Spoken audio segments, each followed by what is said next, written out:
think this is one of the biggest medical announcements that this office has ever made, because we're talking about price reductions, as you'll see in a couple of minutes, that are incredible. For many years, Americans have paid the highest prices anywhere in the world for prescription drugs. They paid far more, 10 times, 13 times, 15 times more than other countries for the exact same product. A major reason is that the American consumers have been subsidizing research and development costs for the entire planet. They put all of that on us, and yet they were the beneficiaries too. So it's being changed as of today. The United States at just 4% of the world's population and consumers, only 13% of all prescription drugs, yet pharmaceutical companies make 75% of their profits from the United States. So think of that. We have 4% of the market, 13% of prescription drugs, and yet, Albert, I didn't know you were that violent. I'm surprised you're agreeing to this. I'm getting better. No, he's doing the right thing. Thank you. And yet they make 75% of their profits from the American customers. So it's something.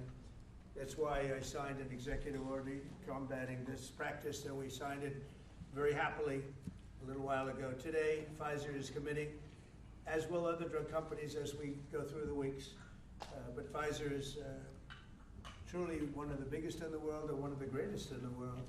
Today, Pfizer is committing to offer all of their prescription medications to Medicaid, and it will be at the most favored nation's prices. It's going to have a huge impact on bringing Medicaid costs down like nothing else. I told you that in my first term, I was so proud of the fact that for the first time in 28 years, drug prices came down.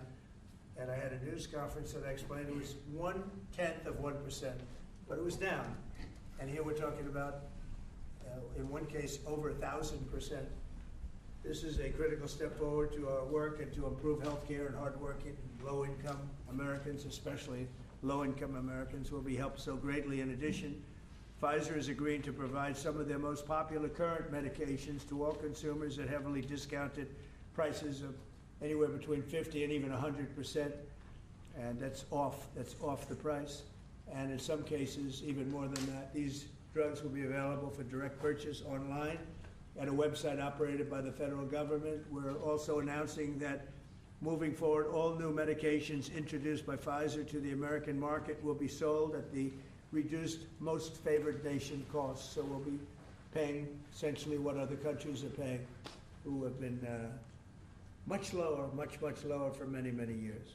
Furthermore, Pfizer will invest $70 billion to reshore domestic manufacturing facilities. In other words, they're going to bring a lot of their facilities to make their drugs and make what they make, their product. They're going to make it in the United States. I appreciate that $70 billion investment, and fund research and development right here in America. We're working with other major pharmaceutical companies to secure similar agreements. Everyone understands that the status quo where Americans pay more for drugs, prescription drugs, and they pay more than foreign countries who take advantage of us in many other ways, although not so many anymore. I think we've pretty well got that stopped, right? I think so.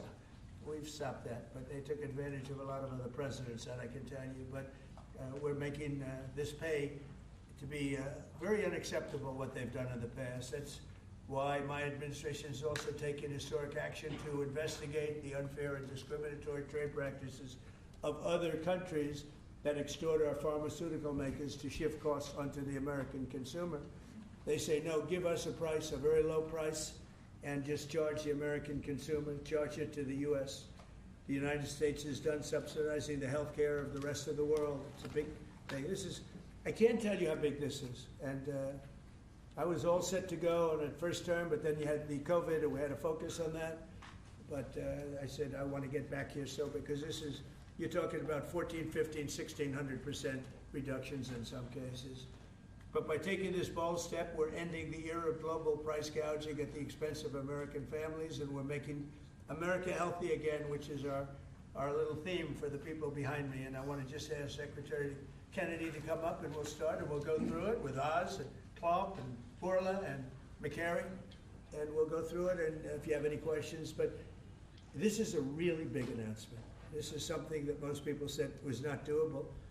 And other countries are going along because we told them that if you don't go along, You know, they didn't have to go along, but if they didn't go along, we were gonna put extra tariffs on those countries, and we were gonna charge them the amount of money that they should be paying for the reduction in costs. So, I think we had a pretty good negotiating position. So Bobby, I'd like you to speak about this, and what a great job, and thank you very much.